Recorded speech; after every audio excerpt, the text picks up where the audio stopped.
looking at decarbonization across the board is a grand goal, and it is very achievable. And of course, there's a wide variety of technologies that will allow this goal to be achieved.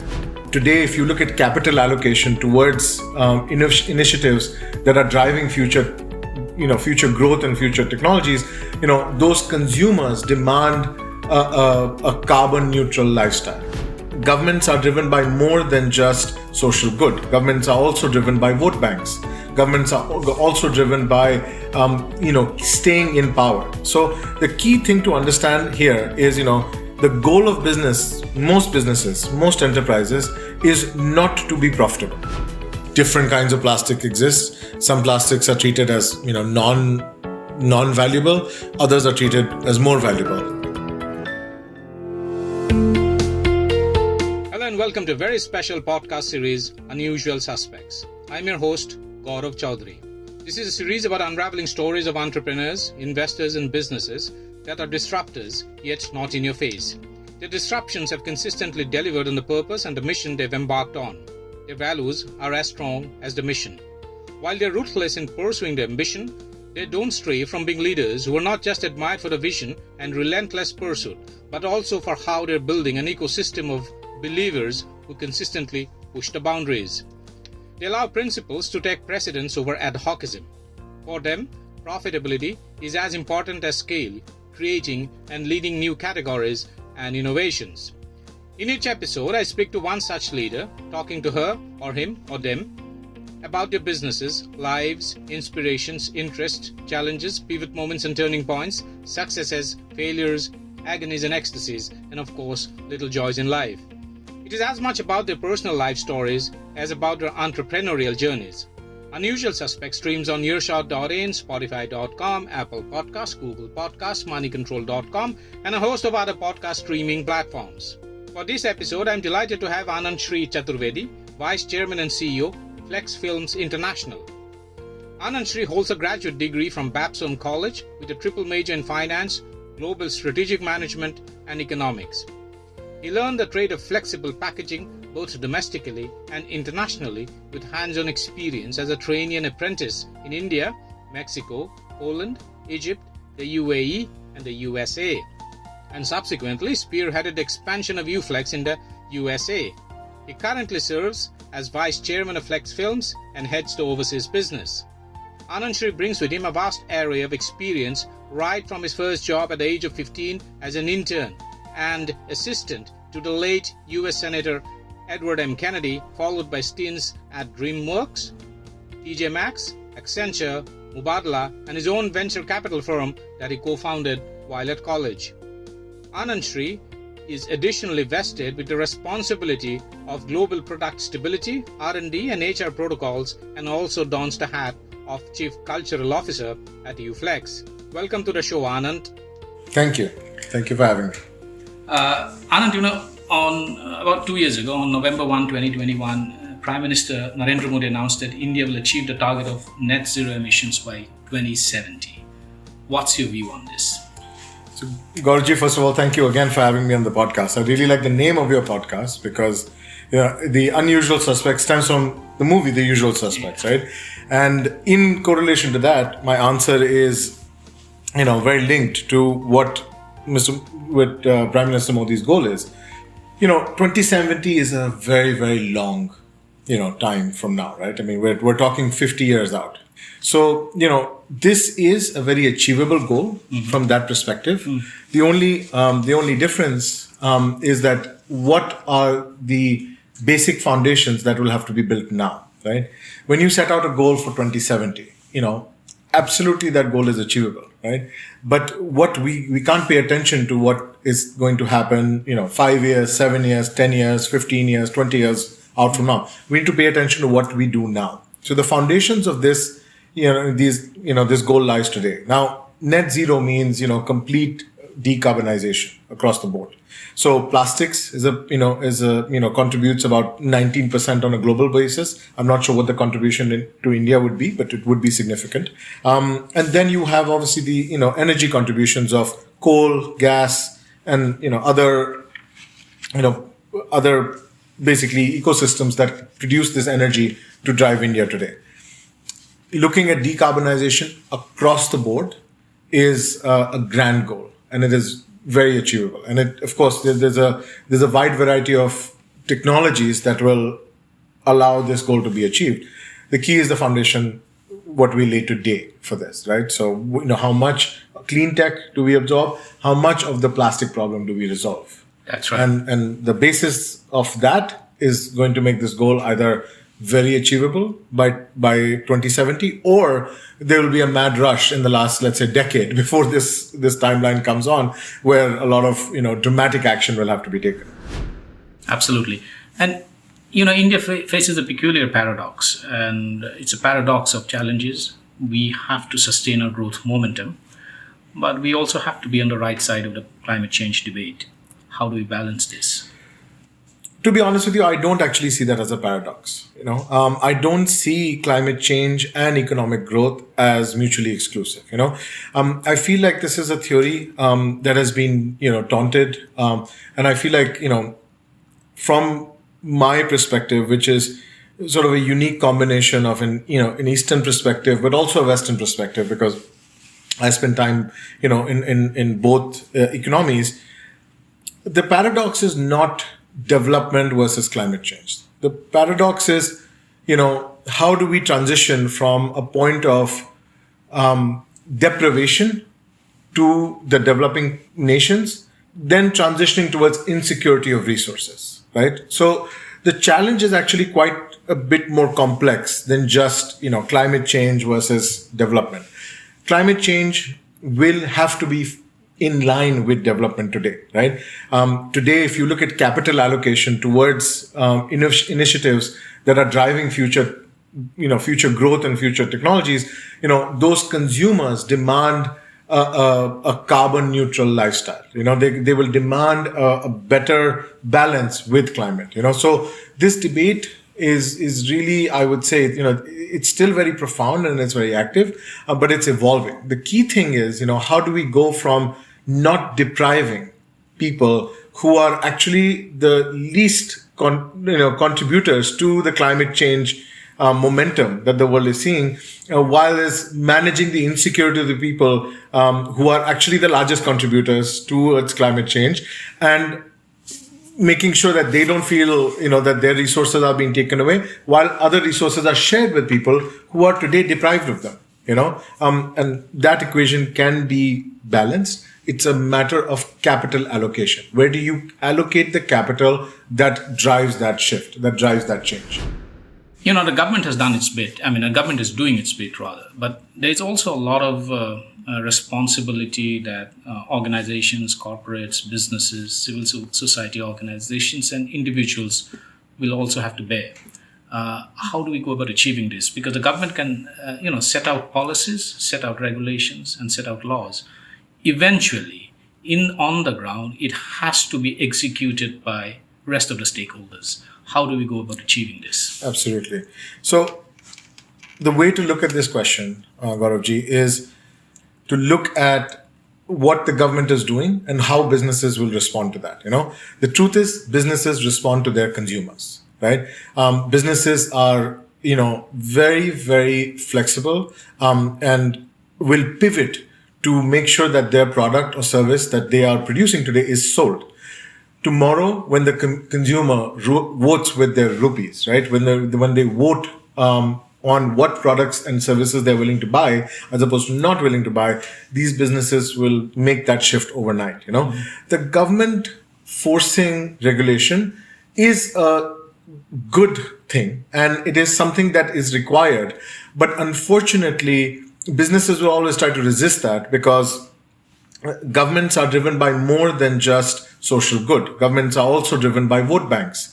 Governments are also driven by, staying in power. So the key thing to understand here is, the goal of most businesses, most enterprises, is not to be profitable, right? That's a secondary goal. Most of the time, that will be put as a primary goal. But the primary goal of all businesses and all enterprises, in my view, and according to my economics teacher from, 10th grade, is to survive, right? And once that survival is threatened, these products, these services, this alignment towards being carbon neutral will happen in a strategic meeting over a quarter. And those initiatives will be taken, right? The government is doing great things to make this happen. But in the end, it's the consumer that's going to drive this. And the minute consumers change their focus on what services they're willing to buy and what products they're willing to buy, these businesses will make that change almost overnight. In the final analysis, profit maximization and sustainability will have to be mutually complementary goals. Do you think that the days of gradualism are over and we now need to move to a Big Bang kind of an approach? I feel like the Big Bang approach is misunderstood in this context, right? What most people forget is the Big Bang wasn't an explosion. It was an expansion, right? Gradualism is the Big Bang, right? The Big Bang is the foundation that has been laid by, the government today, by the policies today, and by the way the consumers are responding to climate change today. Now we are in sort of the expansion phase. And now what we have to see as, Earth's community, right?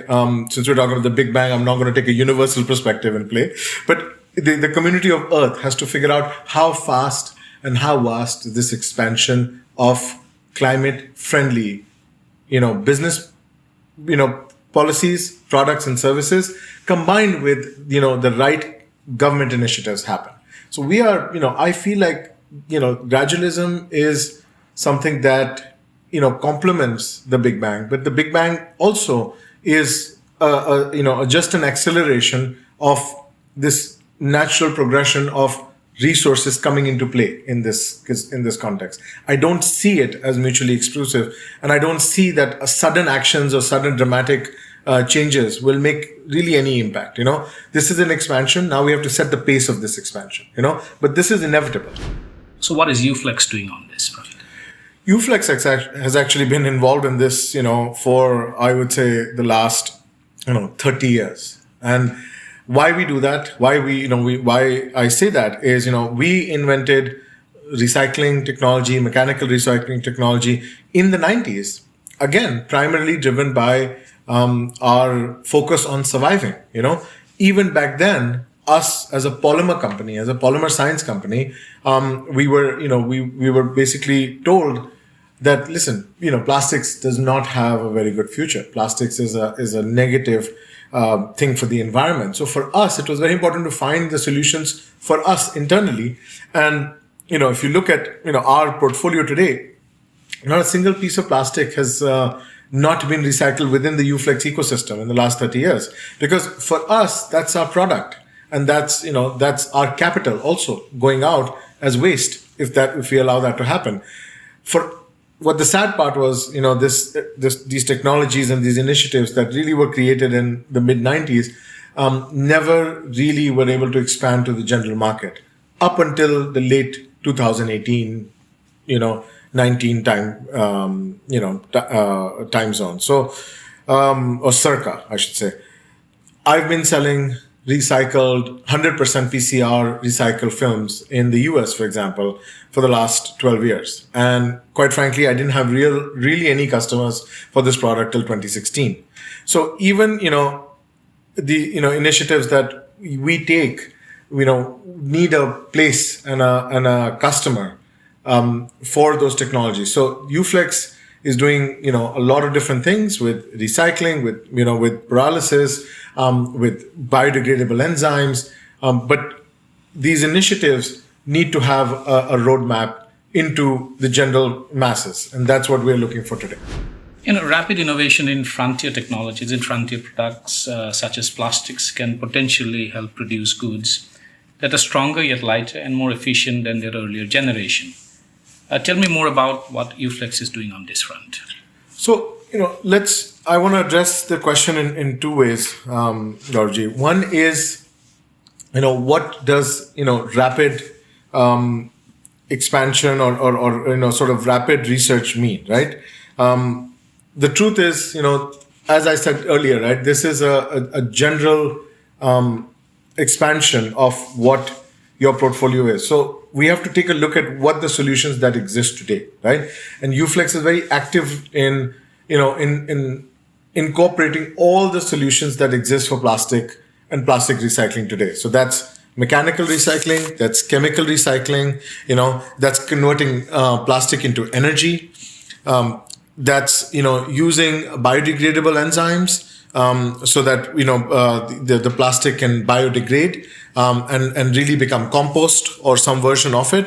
And then we're also looking at various chemical recycling technologies and so forth, which we feel today are not carbon neutral. We feel like they produce excessive greenhouse emissions that they really should today, so that we don't see them as a solution. But we know the technology is evolving and developing, right?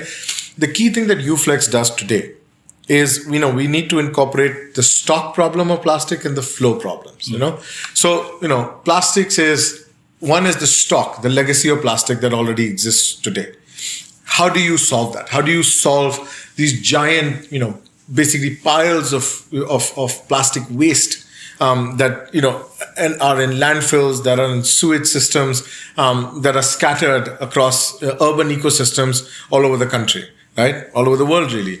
And then how do you also solve the flow problem, which is the new plastic that's being produced today, that consumers are buying today, that factories are making today? And so, the mechanical recycling, the pyrolysis, those aspects of our technology try to attack the stock problem, where you get rid of or, put into the wealth aspect instead of the waste aspect of the stock of plastics. And then we also try to solve the flow problems. The new plastics that we create today should not become, a part of that landfill. Should be a part of the solution rather than a part of the problem. So, the last part that I'll say in this question is the UN report recently talks about, reusing plastic, recycling, and then reorienting and diversifying plastic, right? This reorienting and diversifying plastic is a very key aspect of solving the flow problem. And we're very happy to see that, global bodies like the UN is starting to look at, solving the plastic waste problem in a practical way and not looking for this magic pill or magic solution that so far has eluded us. Tomorrow, if this solution does get, created, UFlex will be one of the first people to pivot towards it. Recent research has shown substantial value creation potential in capturing plastic waste, using existing technologies to process it to make new plastics and other chemicals. Help me understand this from a UFlex point of view. So, when we talk about recent technologies, I'll be very frank with you. I don't think these are recent technologies. These are technologies that have recently come to the forefront or have been highlighted, right?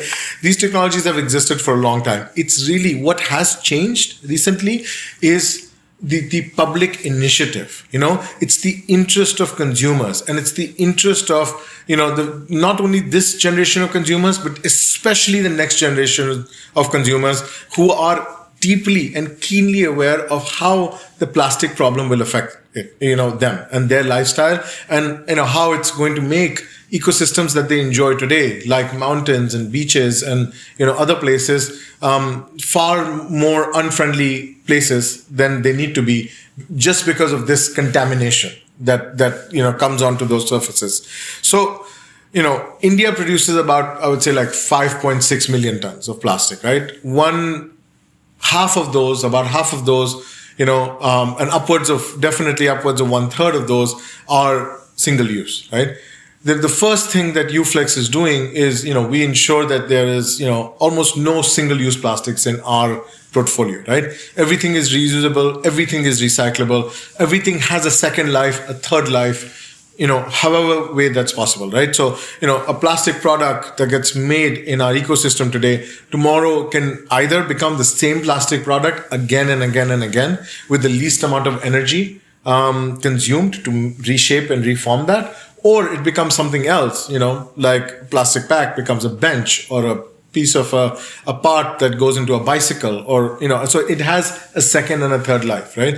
And that's the key thing that UFlex wants to, focus on, is how do we, get rid of this aspect of plastic waste and work, our way of making it plastic wealth, because that's what we do inside in our own company, right? We're not wasting any of the raw materials that we're making, right? Or any of the products we're making. They go back and reorient in our system. UFlex wants to do that on a bigger scale. The worldwide crisis of plastics waste pollution is leading to calls for action from a wide range of stakeholders, from consumers to regulators to brand owners to plastic producers.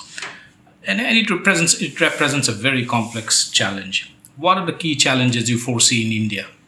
In India, I would say the key challenge to understand in India is how do you balance out, making sure that you have things like food security, water security, and these key resources that are ever in demand by a growing population, whilst also managing the waste that providing these resources will entail, right? The key challenge really is that India is in a point of its history where tremendous amount of wealth is being created in India across all, I would say, wage categories, right? Truth be told, plastic waste and, plastic recycling typically is, a bigger challenge for, I would say the lower end of the segment of consumers. But, if you look also even in the developed world, as consumers transition to a higher, I would say wage status, their consumption of other materials like glass, metal, things like aluminium, things like paper bags and paper products goes up significantly more because that's the packaging material of choice of higher margin items, right? And lower margin items tend to be packed in plastic. The lowest margin items tend to be packed in very, very bad plastic.